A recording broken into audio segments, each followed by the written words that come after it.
Joining me now is Foreign Affairs Minister Chrystia Freeland. Minister Freeland, when did it become clear to you that a deal was in sight?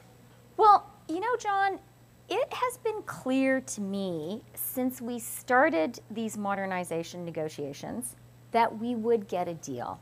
And the reason that it has been clear to me from day one is it just makes sense. The trading relationship between Canada and the United States is balanced, it's mutually beneficial. The U.S. actually has a slight surplus with us. And so I always knew that there were going to be some moments of drama, but I was always confident we would get there at the end. If you want me to sort of pinpoint a turning point, for me, actually, the turning point was in March.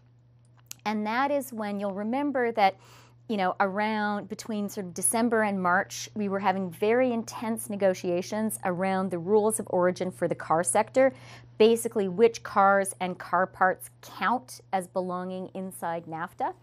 And the U.S. had started with this idea of 50% domestic content requirement, which would have been devastating for the Canadian auto sector.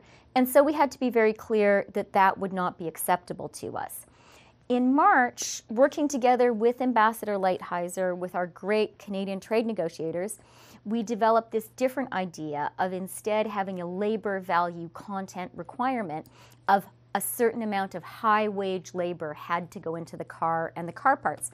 And that actually is great for Canada because our workers are well paid. So once we got through that, I was pretty sure that one way or another we were going to get a deal. And I do want to thank Ambassador Lighthizer, who is a true professional, a very, very creative guy.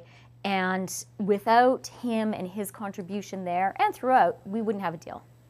Of course, less than a week ago, President Trump criticized the Canadian negotiating team, saying, "We don't like their representative very much." What was your reaction to that? Well, John, my counterparty has always been Ambassador Lighthizer. He's the person that I've worked with very closely, particularly over the last month, little over a month, when we've had this period of this continuous negotiation. And at the end of the day, I've always understood that I get paid in Canadian dollars and my job is to represent Canadians.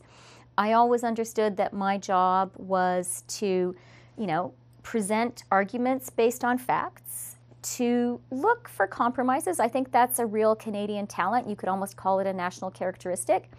And also at the end of the day, to be firm when I needed to be and stand up for the national interest.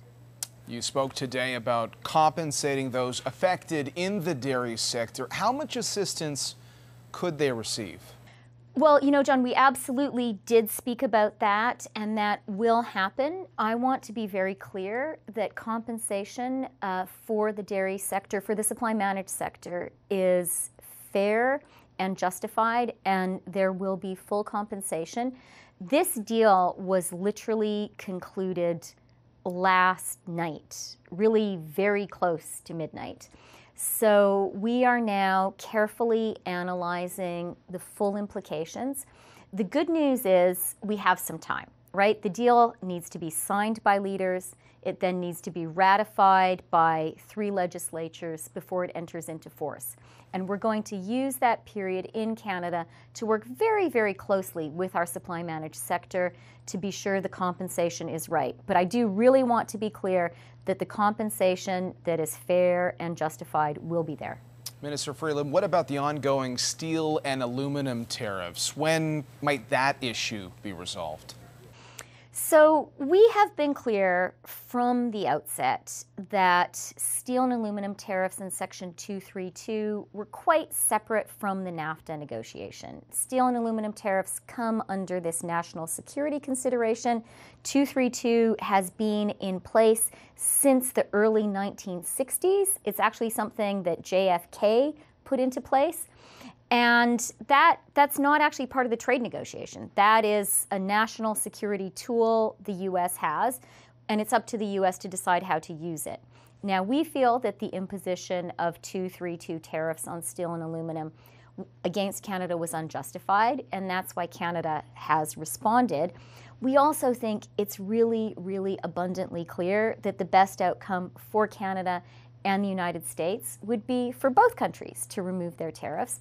That's something that we have been talking about intensely since the spring. We're going to keep on talking, and I do feel we have some positive momentum now in our economic relationship with the United States. While the NAFTA talks were ongoing, that was really, the elephant in the room. Now that we're past that, I think that we can all feel that there's going to be some wind in our sails, and we're just going to keep on working on that. All right. Well, finally, on the issue of China, some are wondering, will this agreement impact Canada's future trade negotiations with China? What would you say to that? Look, what I would say is NAFTA, like any trade agreement, has mechanisms for each party to the agreement to leave the agreement if it chooses. In NAFTA, that's a 6-month withdrawal notice, and that's a good thing that it's there. Canada wouldn't want to be party to an agreement that we couldn't exit if circumstances were to change. It's an essential element of national sovereignty. And so that right obviously also belongs to the United States and to Mexico.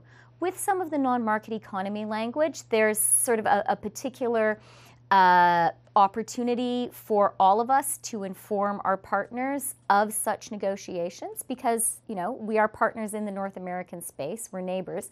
And then if any NAFTA country wants to exit, it can in that 6-month time period.